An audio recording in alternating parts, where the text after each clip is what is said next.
Hello students, तो आज हमारा करंट का सेकंड लेक्चर है, दैट इज़ ड्रिफ्ट वेलोसिटी। और कंडक्टर के बारे में एक बहुत ही उम्दा कहानी है। ऐसा समझ लो कि यह एक क्लासिकल स्टोरी है। क्लासिकल स्टोरी, बात समझ में आ रहा है? चलो इस क्लासिकल स्टोरी को समझते हैं। आज हम लोग इसे ख़त्म करते हैं।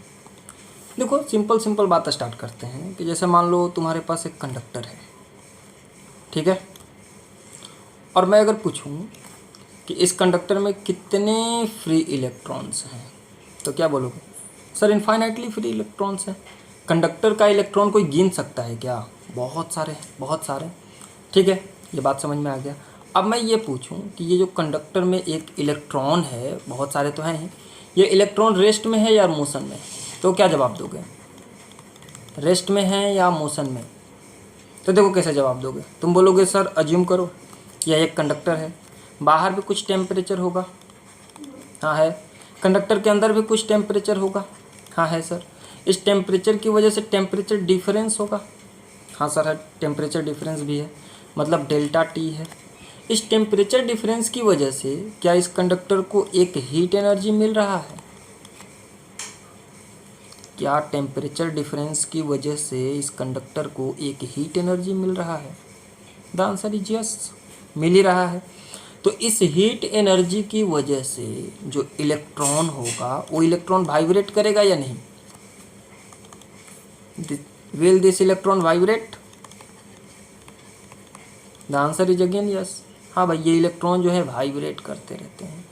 तो ओवरऑल बात ये निकलता है कि एक कंडक्टर में जो भी इलेक्ट्रॉन्स हैं, दैट मीन्स जो भी फ्री इलेक्ट्रॉन्स हैं, ये फ्री इलेक्ट्रॉन्स वाइब्रेट करते रहते हैं, वाइब्रेट करते रहते हैं, रेस्ट पे नहीं होते।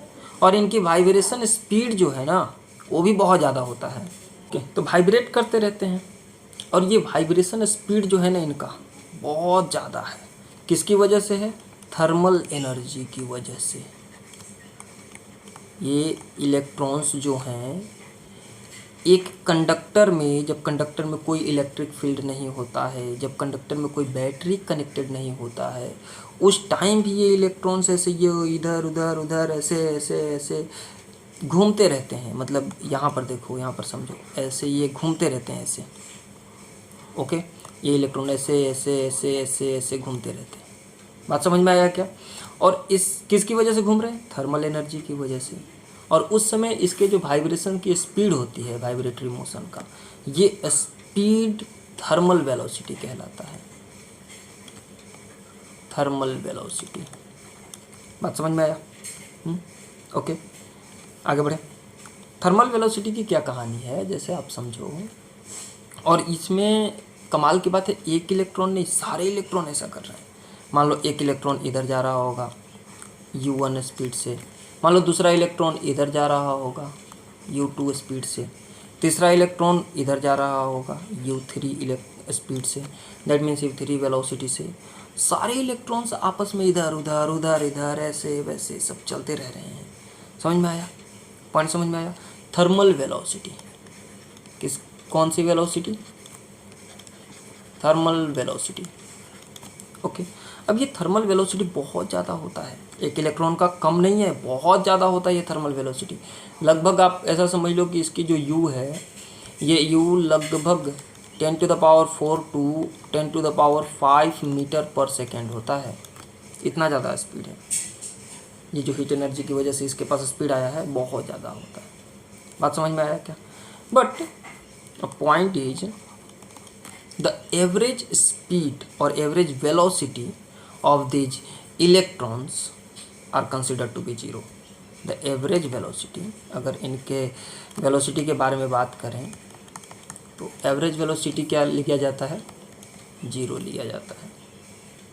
That means अगर मैं अच्छे से बात करूँ तो u1 plus u2 plus u3 plus dot dot dot plus un, मान लो n इलेक्ट्रॉन्स हैं, और इन सबको अगर मैं n से डिवाइड कर दूँ तो इसकी जो वैल्यू आएगा वो जीरो आएगा। और ये वेलोसिटी की बात हो रहा है, स्पीड का बात नहीं हो रहा। स्पीड जीरो नहीं होता, एवरेज वेलोसिटी जीरो होता है। अब कहोगे कैसे मान लूँ सर, जीरो कैसे मान लूँ? तो मैं कहूँगा थोड़ा सा इमेजिन करके देखो, अगर ये जीरो नहीं होता तो क्या होता? बोला ना, एक अज्यूम किया हुआ कहानी है, लोगों ने अज्यूम किया हुआ है।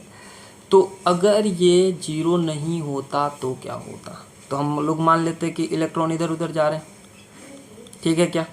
अब इलेक्ट्रॉन इधर उधर जा रहे हैं तो हम फ्लो ऑफ इलेक्ट्रॉन मान लेते हैं। सर इलेक्ट्रॉन्स जो हैं फ्लो हो रहे हैं, फ्लो ऑफ इलेक्ट्रॉन्स हो रहा है, और फ्लो ऑफ इलेक्ट्रॉन्स होगा it means that flow of charge हो रहा है। इलेक्ट्रॉन्स और व्हाट? Charged particles. और जब फ्लो ऑफ चार्ज होगा सर तो करंट उत्पन्न हो जाएगा, करंट रहेगा उसमें। Current is not equal to zero, कुछ ना कुछ करंट रहेगा। बट ऐसा होता है क्या? ऐसा होता है क्या? ऐसा तो नहीं होता ना, क्योंकि कभी मेरा मतलब कभी ऐसे देखो, ऐसे एक आयरन का टुकड़ा रखा हुआ है और तुमने उसे ऐसे टच किया, ऐसे टच किया, ये आयरन का टुकड़ा है, आयरन का बार ऐसे टच किया और झट से करंट मार दिया। ऐसा होता है क्या? Current is overall zero. Why overall current is zero? Because the net flow of electrons inside the conductor when the conductor is not connected to a battery or a cell is considered to be zero। उनकी average velocity zero मानी जा रही है। ऐसा माना जा रहा है, ऐसा माना जा रहा है कि जितने भी इलेक्ट्रॉन्स हैं, मैं पीछे आ जाता हूँ एक बार और, जितने भी इलेक्ट्रॉन्स हैं और ये इलेक्ट्रॉन्स इधर मूव कर रहे हैं, इन सब का एवरेज वेलोसिटी जीरो है। मतलब मान लो यहाँ पर करंट इधर उत्पन्न हुआ होगा I1, यहाँ पर इधर जनरेट हुआ होगा I2, यहाँ पर इधर जनरेट हुआ होगा I3, और ये सब करंट मिलजुल कर एवरेज करंट जीरो दे दे रहे हैं। इलेक्ट्रॉन रेस्ट पे नहीं है, इलेक्ट्रॉन मूव कर रहे हैं but in random direction. All electrons are moving in a random direction. Okay, और इस रैंडम डायरेक्शन की वजह से इनकी जो एवरेज वेलोसिटी है, एवरेज वेलोसिटी है वो क्या आ जा रहा है? जीरो आ जा रहा है। रैंडम डायरेक्शन की वजह से इनकी एवरेज वेलोसिटी जीरो आ जा रहा है। Got my point? बात समझ में आया? और उसी की वजह से जो एवरेज करंट है वो किसी भी कंडक्टर में एवरेज करंट जीरो हो जाता है। ओके, इलेक्ट्रॉन्स रेस्ट पे नहीं है, सारे इलेक्ट्रॉन की एवरेज वेलोसिटी जीरो है। बट अगला मन में सवाल उठता है कि sir what about the one electron? एक इलेक्ट्रॉन का क्या कहानी है? तो उसका भी एवरेज वेलोसिटी जीरो माना गया है। अगर हम ऐसा मान लें, एक कंडक्टर है और इस कंडक्टर में एक इलेक्ट्रॉन की कहानी अगर कही जाए तो ऐसा माना जाएगा कि एक इलेक्ट्रॉन भी ऐसे इधर इधर इधर इधर इधर इधर घूम फिर के वहीं आ जाएगा।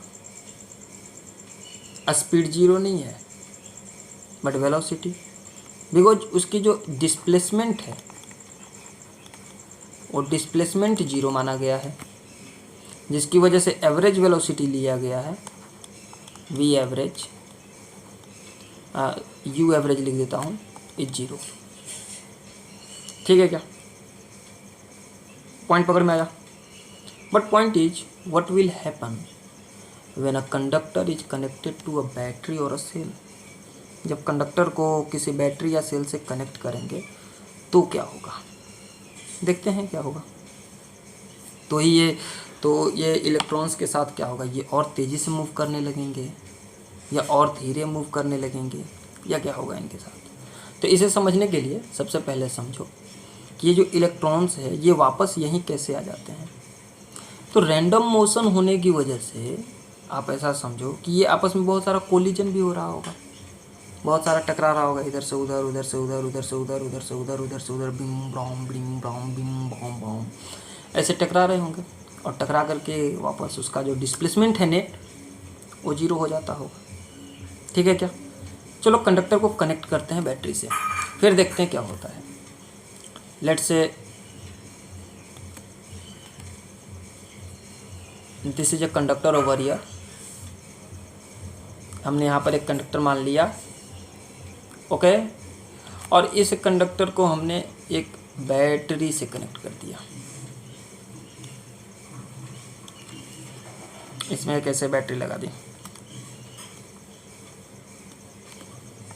V की। अब बैटरी में हमें पता है कि ये जो टर्मिनल है इसे हम लोग पॉजिटिव टर्मिनल कहते हैं, इसे नेगेटिव, मतलब ये हाई वोल्टेज है, ये लो पोटेंशियल है। तो यहाँ पर भी एक पॉजिटिव क्रिएट कर देगा और एक नेगेटिव क्रिएट कर देगा। इस पॉजिटिव और नेगेटिव की वजह से कंडक्टर के अंदर एक इलेक्ट्रिक फील्ड क्रिएट हो जाएगा, राइट।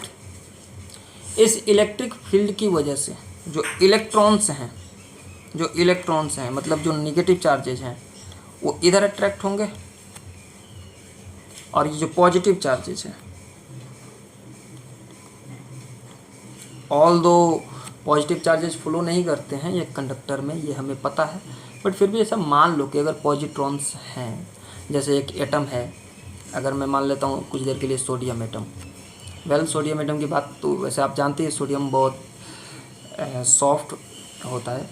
तो सोडियम एटम है, इसमें से एक इलेक्ट्रॉन निकल गया, तो एक इलेक्ट्रॉन निकलने की वजह से ये जो आयन बना, ये पॉजिटिव आयन बना। तो ऐसा मान लो, ऑल दो they do not move, but मान लो कि पॉजिटिव आयन इधर जाते होंगे, पॉजिट्रॉन्स इधर मूव कर रहे हैं और इलेक्ट्रॉन्स इधर मूव कर रहे हैं। तो ऐसा बैटरी लगाने से हुआ ये, बेसिकली हुआ ये कि इलेक्ट्रॉन्स तो अभी भी थर्मल वेलोसिटी में मूव कर रहे हैं, अभी भी इलेक्ट्रॉन्स ऐसे इधर इधर इधर इधर इधर इधर अभी भी मूव कर रहे हैं, लेकिन इन पे एक एक्सटर्नल फोर्स लगने लगा, ओके। और ये फोर्स कितना लग रहा है आपको पता है, F इज टू फॉर्मूला होता है QE। दैट मीन्स यहाँ पर अगर मैं देखूँ तो माइनस क्यू की जगह पे E आ जाएगा, that means minus E into external field E। So acceleration A is equal to minus E upon M। ये फोर्सेस लगने लगा, माइनस E इंटू E, और उसका जो एक्सेलरेशन आया, इस एक्सेलरेशन का वैल्यू कितना आया, this is basically minus E upon M। Correct है क्या? अब इस फोर्स की वजह से ये थोड़ा थोड़ा इधर ड्रिफ्ट हुआ। तो पहले कैसा था, पहले मोशन ऐसा था, ऐसा ऐसा ऐसा ऐसा, उसी पॉइंट पर आ जा रहा था। बट अभी कैसा है, अभी आप समझो कि इस फोर्स की वजह से ये इलेक्ट्रॉन थोड़ा सा ऐसे डिस्प्लेस हो चुका है, ड्रिफ्ट हो चुका है, थोड़ा सा इधर से खिसक गया।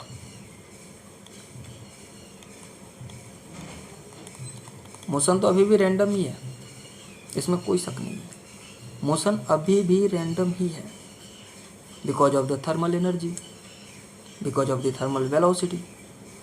बट ये थोड़ा सा इधर की तरफ ड्रिफ्ट कर गया होगा इस फोर्स की वजह से, इस इलेक्ट्रिक फील्ड की वजह से।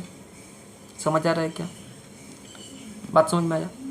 अभी भी टकरा रहे होंगे, बहुत सारे इलेक्ट्रॉन्स ऐसे निकले होंगे और ऐसे इधर चला होगा U1 स्पीड से, और यहाँ पर जो U1 वेलोसिटी से चला तो यहाँ पर एक पॉजिटिव आयन बचा होगा, पॉजिटिव एटम्स बचे होंगे, जिसमें से इलेक्ट्रॉन बाहर आया, उससे एकदम जाकर टकराया होगा, टकराने से उसकी स्पीड कम हो गई होगी, फिर इधर से टकरा कर इधर मुड़ा होगा।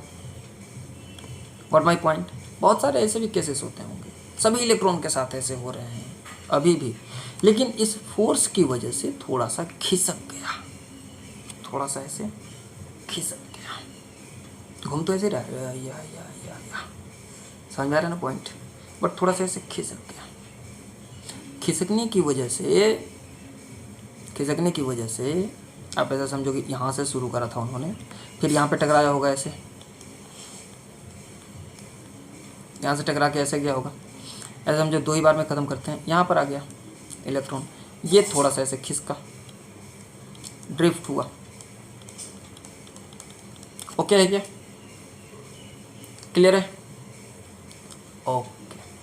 अब ड्रिफ्ट होने में देखो, एक जगह से दूसरे जगह के जो कोलिजन है, कोलिजन का जो टाइमिंग है, टाइम ऑफ कोलिजन, इसे टाउ कहते हैं, और इन्हें बोला जाता है relaxation time, relaxation time, relaxation time. और इसके बीच की जो दूरी है उसे कहा जाता है लैम्डा, फ्री पाथ। इसे लैम्डा से बोला जाता है, लैम्डा फ्री पाथ। ओके, तो हमने अभी तक क्या सीखा कि जब किसी कोई बैटरी कनेक्टेड नहीं रहता है तो इलेक्ट्रॉन्स हैं वो मोशन में है, थर्मल एनर्जी की वजह से वाइब्रेशंस में है, लेकिन उनका एवरेज वेलोसिटी क्या है, 0 है। जैसे ही हम लोग उसे बैटरी से कनेक्ट करते हैं उसमें एक इलेक्ट्रिक फील्ड जनरेट हो जाता है, उस इलेक्ट्रिक फील्ड की वजह से उस पर एक फोर्स लगने लगता है -E।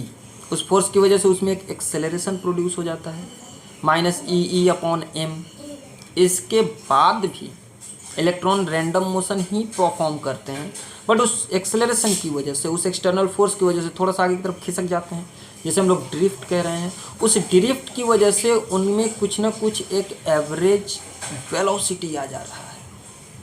That average velocity is called drift velocity. That average velocity is called drift velocity. Got my point?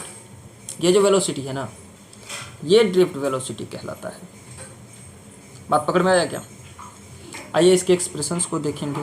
Drift velocity समझ आया एकदम क्लियर। एक्सप्रेशंस देखते हैं क्या होता है। आते हैं अपना नेक्स्ट पेज पर। ओके, तो शुरू करते हैं।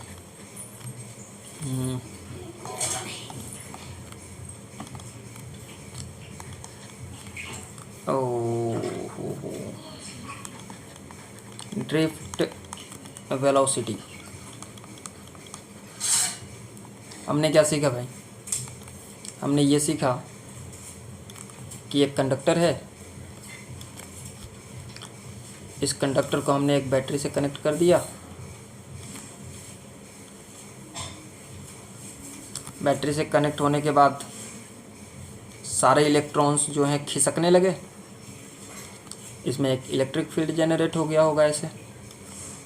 इस इलेक्ट्रिक फील्ड की वजह से सारे इलेक्ट्रॉन्स इधर की तरफ खिसकने लगे एक कांस्टेंट वेलोसिटी से। कौन सा वेलोसिटी है? Drift velocity. उसका एक्सप्रेशन निकालना है। सही है क्या?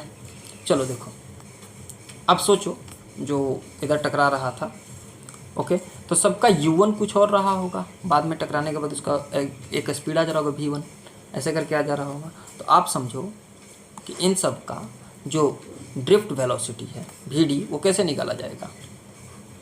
vd is equal to v1 plus v2 plus v3 plus dot dot dot plus vn upon n। जितने भी इलेक्ट्रॉन्स हैं, तो हम क्या बात कर रहे थे? हम बात कर रहे थे कि उनकी सारे इलेक्ट्रॉन्स की अगर मैं वेलोसिटी निकालने जाऊं, ड्रिफ्ट वेलोसिटी, तो सबका एवरेज लिखना होगा। ओके, इस एवरेज वेलोसिटी को निकालने का तरीका है v1 plus v2 plus v3 plus vn upon n। सही है क्या? अब मैं इस v1 को क्या लिख सकता हूँ? मैं इस v1 को लिख सकता हूँ u1 प्लस a τ1। उनका रिलैक्सेशन टाइम कुछ और होगा, उनका इनिशियल वेलोसिटी कुछ और होगा, सब अलग अलग वेलोसिटी से दौड़ रहे होंगे। सही है क्या?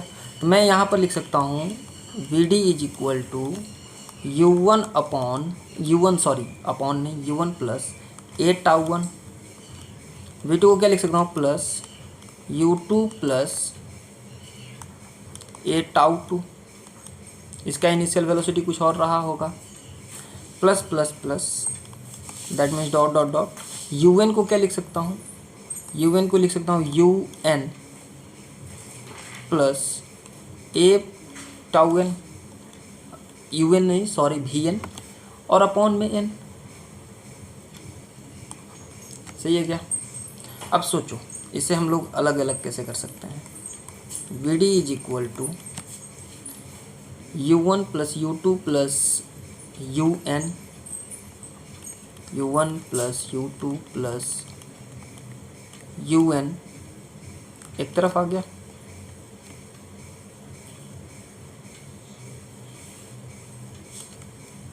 प्लस एक कॉमन ले लो और ये वाला चीज़ मैं हटा देता हूँ। ओके, ये वाला चीज़ मैं यहाँ से हटाता हूँ और यहाँ पर इसे लिखता हूँ।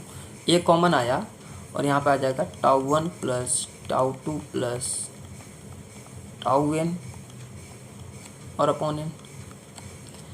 यहाँ से अगर आप देखोगे तो V D can be written as u1 plus u2 plus un upon n plus a की वैल्यू रख दो। a का वैल्यू कितना था, minus E upon M, minus E upon M into tau 1 plus tau 2 plus tau n और upon n। जब अलग अलग करेंगे तो ये n इसके साथ भी जाएगा और इसके साथ भी जाएगा, सही है क्या। और यहाँ पर n होगा, यहाँ पर n होगा, इसकी वैल्यू तो 0 है। क्या है ये, इनिशियल एवरेज वेलोसिटी, और सारे इलेक्ट्रॉन्स के इनिशियल एवरेज वेलोसिटी तो 0 है ना। That is why you can write, ये क्या आ गया, okay, V D is equal to 0 और ये प्लस माइनस माइनस होने वाला है, E upon M into tau. ये tau 1 plus tau 2 plus tau n upon n को मैं बोल रहा हूँ एवरेज रिलैक्सेशन टाइम। सबका अलग अलग रिलैक्सेशन टाइम है, सो इन सब का एवरेज ले लिया गया तो क्या बना, average relaxation time. And that is why ये देखो, ये आया वी डी, ड्रिफ्ट वेलोसिटी का फॉर्मूला। बहुत ही सिंपल है, बहुत सिंपल है। इसे आप आराम से लिख सकते हो कि जो वी डी आया वैल्यू, इसका जो मैग्नीट्यूड है, ये मैग्नीट्यूड है E by M into tau. Got my point, clear हुआ क्या। E by M into tau.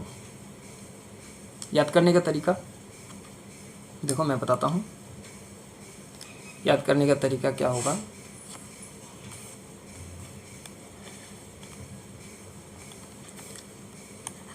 We D is equal to U average plus acceleration into tau average.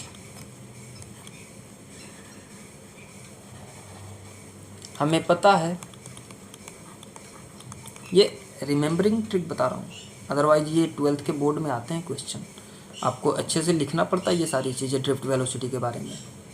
तो आप यहाँ पर मान लो यू एवरेज कितना आता है, 0 ही आ जाता है, और ए का वैल्यू कितना आ चुका है, minus E upon M into tau average, tau ही है, तो याद हो गया, फट से याद हो गया।